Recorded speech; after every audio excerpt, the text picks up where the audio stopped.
इसके अंदर राजा साहब का खजाना रहता था, सोना चांदी वगैरह। इस कुर्सी पर राजा साहब बैठते थे और यहाँ से जंगल देखती थी। शेर का शिकार करके लाते थे, चौखट पर रख देती और गेट खुलवा देते। आम जनता देखने आती थी कि आज राजा शेर मार के लाया। यहाँ बजाने वाले बैठते थे, यहाँ पे मुजरा होता। ये है रानियों के अंदर वाले कमरे, जहाँ से रानियां बाहर देख सकती थी, लेकिन बाहर का कोई भी व्यक्ति अंदर नहीं देख पाता था।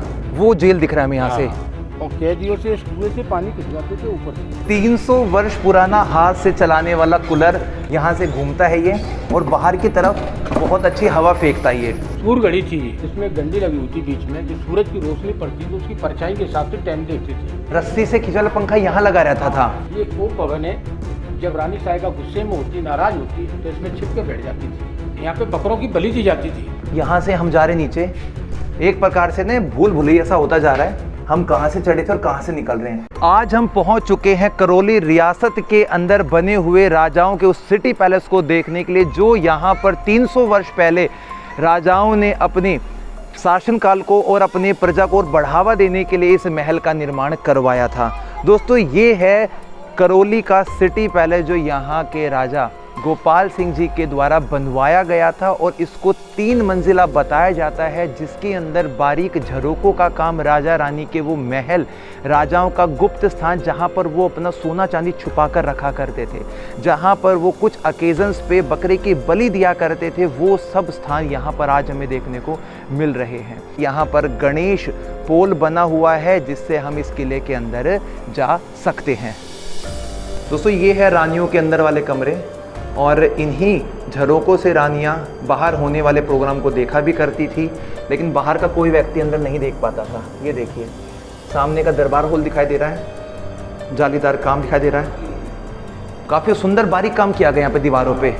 इसमें तो लाल और हरे रंग का भी काम देखने को मिल रहा है ऊपर वाले हिस्से में, और आज भी कलर की जो पपड़ी है वो यूं क्यों जमी हुई है। ये दोस्तों उसी वक्त की पुरानी पेंटिंग छत के ऊपर वाले हिस्से पे की गई है। तकरीबन ये 300 वर्ष बीत जाने के बाद भी ये वाली जो पेंटिंग है जो की तो बनी हुई है, और ये रानियों का विशेष कमरा रहा होगा। ये देखो सर जी, यहाँ से राजा साहब बैठते थे, आमने सामने उनके मेहमान लोग बैठते थे, यहाँ बजाने वाले बैठते थे, यहाँ पे मुजरा होता था। यानी कि मनोरंजन की स्थली बताई गई है एक प्रकार से, और ये बजाने वालों का स्थान है। भाई राजा साहब के अलग ठाठ थे उस समय के, अब तो ऐसा कल्चर रहा नहीं है, उनका राज थे, राजपाट था उनका। लेकिन जो सारा बारीक काम है दीवारों पे, ये बहुत आकर्षित करता है लोगों को। राजा साहब के यहाँ सभी धर्म के लोग काम करते थे, सबको संतुष्ट करने के लिए। ये मंदिर है, ये मस्जिद है, ये चर्च है, ये गुरुद्वारा। अच्छा, चारों चीज बनाई गई है सामने। सामने मंदिर है, मस्जिद है, उधर मस्जिद है, ये चर्च है, गुरुद्वारा। ये चर्च और गुरुद्वारा है, यानी कि चारों धर्म को बराबर रखा गया है। सामने कमरे बने हुए, इनमें कैदी रहते थे। वो जेल दिख रहा है हमें यहाँ से। और कैदियों से कुएं से पानी खिंचवाते थे ऊपर से। अच्छा, उनसे काम लिया जाता था यहाँ से। हाँ, ये दंड था उनके। ये उनके लिए अपराध जो करते थे, उनके लिए दंड भुगतने के लिए पानी खींचो ऊपर। और ये लाल का पत्थर दिख रहा नहीं। अच्छा, इसके अंदर एक टैंक था, उसको भरवा लेते, उससे पानी के फुहारे चलते थे नीचे। ये है वो टैंक जिससे कि नीचे हमने फव्वारे देखे थे। और ये सामने वाले हिस्से में, इनमें कौन रहते थे? ये जो जाली बनी है, ये इनके पीछे जो कमरे कौन रहते थे वहाँ पे? चलेंगे अपन, ये बताएंगे। अच्छा, ये जेल का हिस्सा है। ये पूरा हमें जेल दिखाई दे रहा है उस समय का।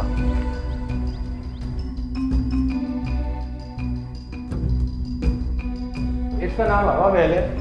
मैं खुला हुआ है, चारों तरफ से हवा लगती है। राजा रानी इसकी हवा खाने के लिए आते थे। हवा महल, इसको हवा महल बोलते हवा हैं। बोलते हैं। और ये सामने आरे बने हुए हैं, रोशनी के लिए दीपक जलाते थे इसमें। अच्छा, और ये लग रहा है ये पॉइंट है, इसमें वैसी पंखी लगी हुई थी, रस्सी से खींचते थे उन पंखों। अच्छा, रस्सी से खिंचा वाला पंखा यहाँ लगा रहता था, जिसके कुछ निशान भी लगे यहाँ पे।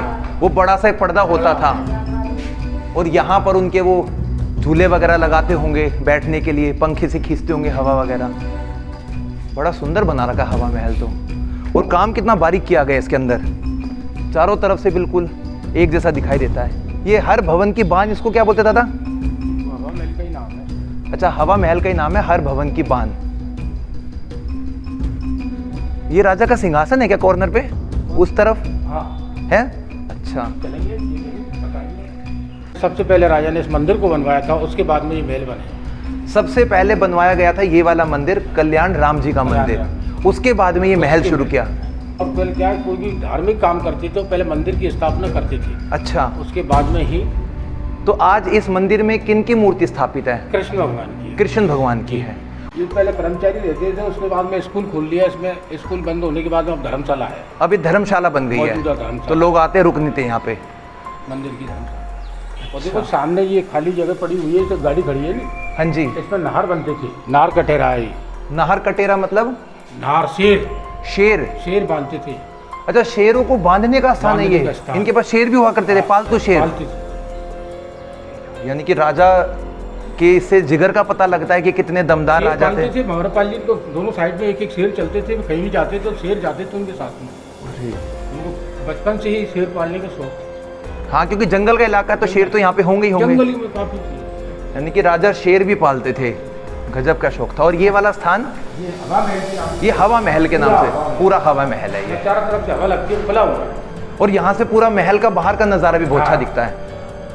दोस्तों ये देख सकते हैं सामने का पूरा जो महल है, इसकी एंट्री और मदन मोहन मंदिर के अंदर जाने का स्थान, जो हमने शुरुआत की थी तोप अर्जुन और तोप कड़क बिजली से। कितना सुंदर यहाँ से महल हमें ये दिखाई मालूम पड़ता है। और हवा महल के इस स्थान से हम सब कुछ चीज़ों को देख पा रहे हैं। बहुत भव्य नज़ारा। ये सामने हवा महल में ये फुहारा चलता था यहाँ पे पानी की, तो ऊपर की टंकी से पानी आता था इसके ऊपर से। अच्छा, ये टंकी लगी हुई ये है। छत में टंकी रखी हुई है, उससे पानी आता था। इसके ऊपर की फुहारी चलती है। आज के समय में भी अगर इसको देखा जाए तो कितनी पुरानी अद्भुत तकनीक का इस्तेमाल किया गया है। इस थोड़े से बीच वाले फाउंटेन को नज़दीक से देखते हैं। और ये हवा महल के अंदर लगाया गया है ये। मतलब जब राजा रानी यहाँ बैठते होंगे तो कितना अच्छा माहौल बनता होगा।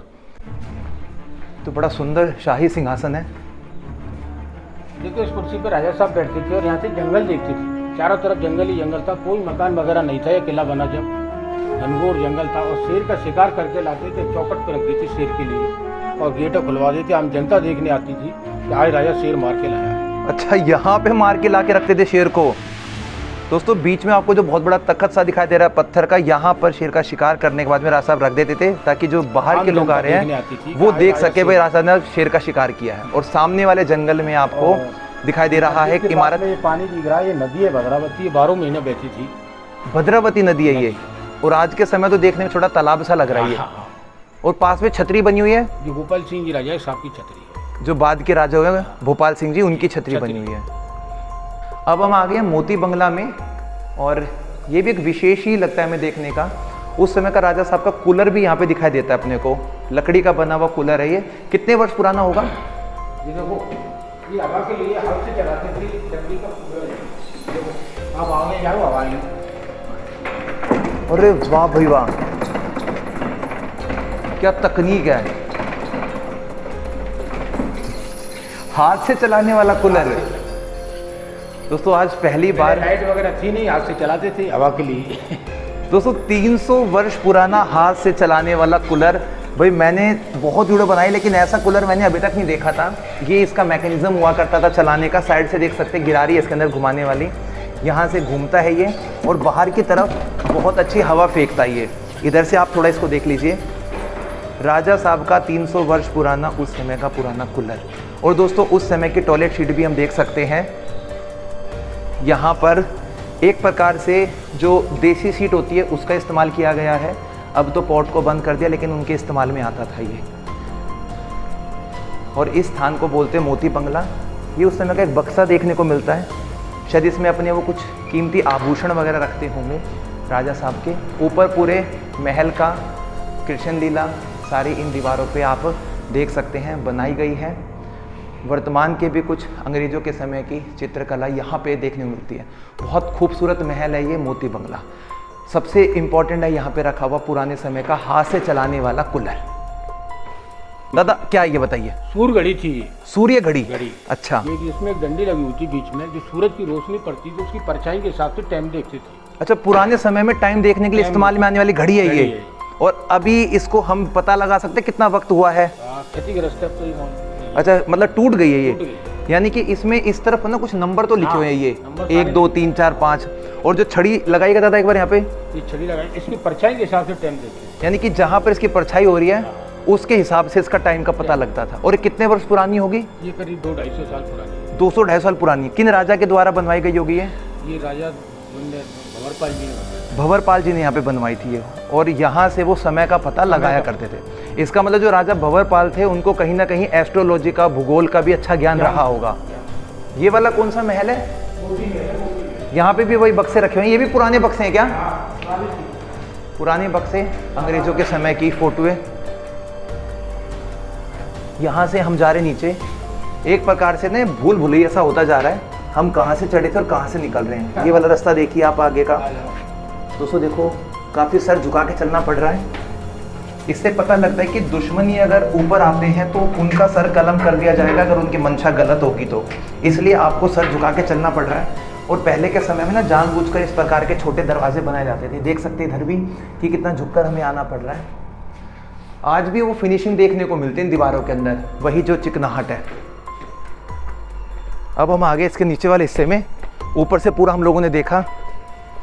ये देखो गार्डन है और ये सामने कमरे बने हुए हैं, इसमें घोड़े बनते थे, अस्तबल था। अस्तबल, यहाँ पर होता था रानियों का श्रृंगार, जिसे रंग महल का नाम दिया गया है।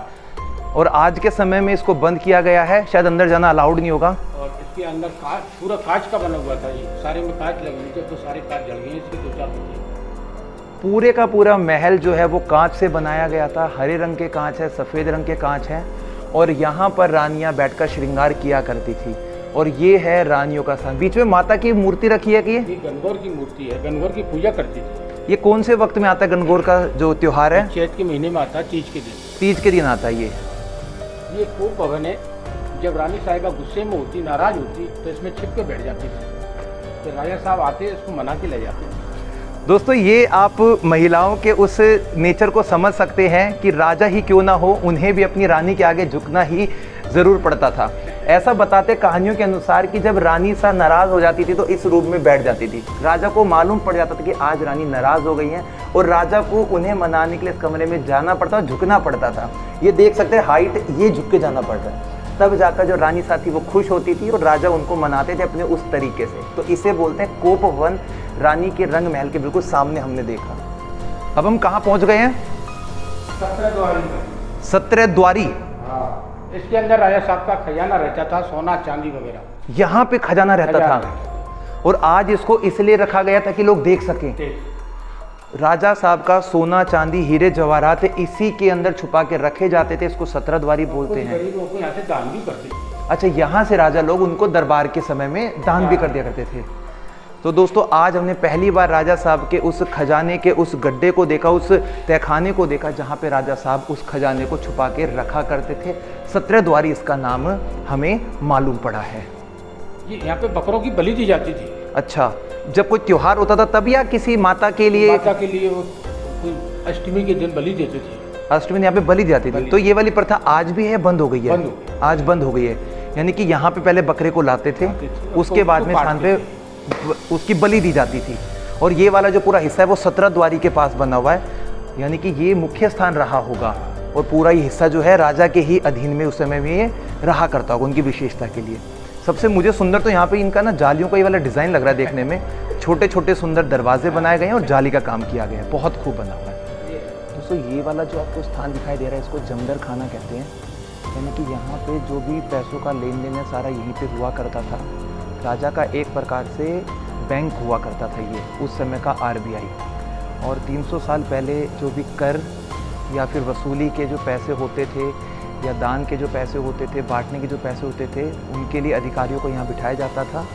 और इस जमदर खाना से ही पूरा जो फाइनेंस का काम है वो चला करता था। काफ़ी बड़ा ये बना हुआ है, और अलग अलग छोटे छोटे कमरे भी यहाँ पे आपको देखने को मिलेंगे। ये जो कुर्सी वगैरह रखी हैं, सोफ़े रखे हैं, ये उस समय की चीज़ों को दर्शाते हैं कि यहाँ पे उनके जो अधिकारी थे वो बैठा करते थे। तो ये जमदर खाना के अंदर आज हम सारी चीज़ों को रिकॉर्ड कर पा रहे हैं, देख भी पा रहे हैं। तो काफ़ी सारी चीज़ें हैं, काफ़ी सारे कमरे बने हैं यहाँ पे इस जमदर खाना के अंदर। काफ़ी बड़ा महल है, और जैसे ही आप महल में घुसते हैं उसके वहीं पर आपको ये दोनों तरफ बने हुए कमरे दिखाई दे जाएंगे। उनके अधिकारियों के, उनके जो मुख्य पद अधिकारी थे जो फाइनेंस का काम संभालते थे, यानी कि पैसों का सारा जो लेन देन है वो इसी स्थान से हुआ करता था, चालू होता था, और आज हमें देखने को मिल रहा है।